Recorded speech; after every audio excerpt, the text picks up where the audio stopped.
Mister been எல்லாருக்கும் பிடிக்கும்ல. தெரியாதவங்க எல்லாம் தயவு செஞ்சு போய் பாருங்க. வாழ்க்கையில எவ்வளவு பிரச்சனை இருந்தாலும் அவ்வளவு சிரிப்பு வரும்.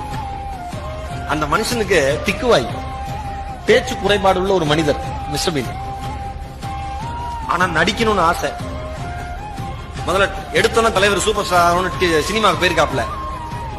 சார் நடிக்கிறோம், இங்க வா டயலாக் கொடுத்து படிக்க சொல்லிருக்காங்க. தந்தி அடிச்சிருக்காப்ல. டங்க டங்க டங்க டங்க.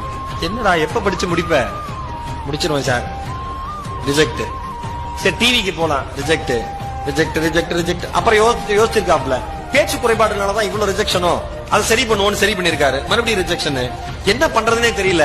இவனுக்கு எவனுமே சரிப்பட்டு வர மாட்டான், நம்ம திறமை நாம தான் அந்த உலகத்தை காமிக்கணும்னு அவரே ப்ரொடக்ஷன்ல ஓன் ப்ரொடக்ஷன்ல சிம்பிளா மிஸ்டர் பீன் ஒன்னு ஆரம்பிச்சிருக்காரு.